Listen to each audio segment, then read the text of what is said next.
নতুন সংবিধান প্রণয়নের লক্ষ্যে গণপরিষদ নির্বাচন, প্রধানমন্ত্রী ও রাষ্ট্রপতির ক্ষমতার ভারসাম্য এবং বিচার বিভাগ সহ রাষ্ট্রের গুরুত্বপূর্ণ সংস্কার, এই তিন ইস্যুতে অনড় অবস্থানে থাকতে চায় জাতীয় নাগরিক পার্টি। বিএনপির প্রবল আপত্তি থাকলেও জাতীয় নির্বাচনের আগে এই ইস্যুগুলোর মীমাংসা চায় দলটি। রাশেদ আনিসের প্রতিবেদন। ৭২-এর সংবিধান বাতিল করে এটি পুনরায় লেখার পক্ষে জাতীয় নাগরিক পার্টি। জাতীয় ঐক্যমত্য কমিশনের সাথে বৈঠকেও এমন প্রস্তাব দিয়েছে দলটি। এ ব্যাপারে অন্যান্য রাজনৈতিক দলের সমালোচনার জবাবে এনসিপি বলছে, গেল ৫৪ বছরে ১৭ বার সংবিধান কাটাছেঁড়া হয়েছে। প্রতিবারই রাজনৈতিক দলগুলো তাদের ক্ষমতা টিকিয়ে রাখার স্বার্থে সংবিধান সংশোধন করেছে। তাই সংবিধান পুনর্লিখনের সাথে গণপরিষদ নির্বাচনের দাবি দলটির। বাংলাদেশের এই যে সংবিধান ১৭টা বার কাটাছেঁড়ার মধ্য দিয়ে গিয়েছে এবং তারপরেও এখানে ক্ষমতার ভারসাম্য নিয়ে আসা সম্ভবপর হয় নাই, এবং এই সংবিধানকে যদি আরেকবার সংস্কারের মধ্য দিয়ে নিয়ে যাওয়া হয়, সেই সংস্কার আসলে কতটুকু টেকসই হবে সেটা নিয়েও নানা ধরনের প্রশ্ন রয়েছে।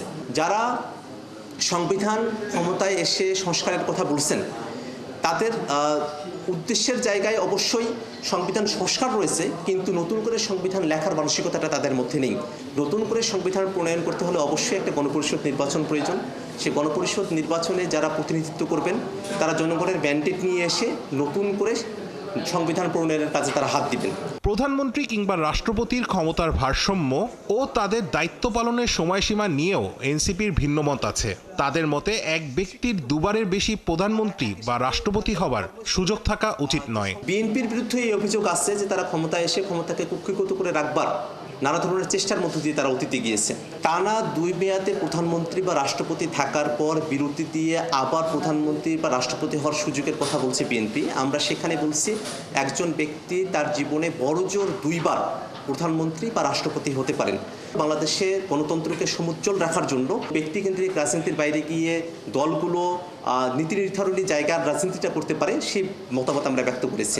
বিচার বিভাগ সহ রাষ্ট্রের অন্যান্য ক্ষেত্রেও পূর্ণাঙ্গ সংস্কারে অনড় অবস্থান বজায় রাখতে চায় দলটি। বাংলাদেশের স্বাধীন বিচার বিভাগ প্রতিষ্ঠা করা হয়, এই বিষয়টি থেকে আমরা আসলে পিছু পা হব না। বাংলাদেশে একটা নতুন সচিবালয় প্রয়োজন, যেটা বিচারালয়ের জন্য একেবারে ফিক্সড থাকবে, এবং আমাদের হাইকোর্টের যে সেবা সেটা যেন বিভাগীয় শহরেও পাওয়া যায়, এবং একই সাথে আমরা যেটা ক্ষমতার ভারসাম্যের কথা বলেছি সেই জায়গাটাতে আমরা অনড় থাকবার চেষ্টা করব।